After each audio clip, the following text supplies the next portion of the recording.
আসসালামু আলাইকুম। আমরা আজকে চলে আসলাম নাটোরের ঐতিহ্যবাহী তেবাড়িয়া হাটে। তেবাড়িয়া হাটে আমরা এসে ছাগল দেখলাম। এই পাশটায় ছাগল, খালি ছাগল আর ছাগল।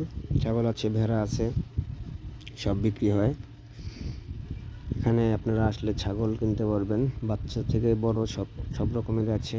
এই পাশে আছে ভেড়া। আমরা এখন যাব ওই পাশে যাই দেখবো ওই পাশে কি আছে। এই পাশে আপনারা দেখবেন বড় বড় মাছের বাজার এটা। এখানে অনেক মাছ পাওয়া যায়, সব ধরনের মাছ এখানে আপনারা পাবেন। ছোট থেকে বড় সব রকম মাছই আছে, ছোট বড় সব রকম মাছ, মানুষের অভাব নাই এখানে। এই পাশটায় আছে গরুর হাট।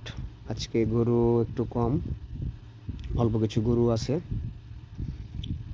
গরু বড় বড় গরুই আছে, বাচ্চাও আছে পাশে। দেখি, আমরা ঘুরে দেখি কেমন কি দাম বলে।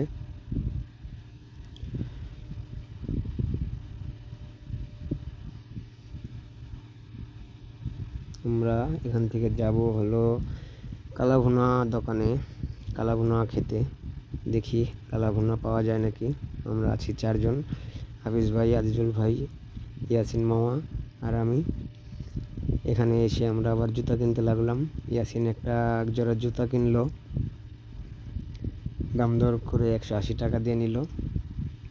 এই পাশে খালি জুতার দোকানের পাশে আপনারা কালাভুনার দোকান পেয়ে যাবেন। এখানে কালাভুনা পাওয়া যায়, অনেক কটা দোকানই আছে, দোকানের অভাব নাই। 7-8টা দোকান আছে। আমরা 2-3টা দোকান দেখলাম, দেখে ছোট একটা দোকানে বসলাম। আমরা ওপাশে বড় দোকানে যাই নাই, সবাই যেটাতে যায় আমরা সেটাতে যাই নাই। আমরা ছোট একটা দোকানে বসলাম ফাঁকা দেখে, ওটাতে অনেক ভিড়। এখানে যে খেলাম, এখানে অনেক সুস্বাদু খাবার, কালাভুনা। আপনারা সবাই চলে আসবেন এখানে কালাভুনা খেতে, অনেক ভালো খাবার পাওয়া যায় এখানে। কালাভুনা খেতে চাইলে আপনারা চলে আসবেন তেবাড়িয়া হাটে। এখানে অনেক দোকানপাট আছে, কালাভুনা বিক্রি করে। 4টা থেকে 5টা দোকান এখানে আছে। আমরা ছোট একটা দোকানে খেলাম, খেয়ে দেখলাম আসলে অনেক সুস্বাদু। খাওয়া দাওয়া শেষ করে আমরা আবার বাসার দিকে ব্যাক করলাম, বাসায় চলে যাচ্ছি।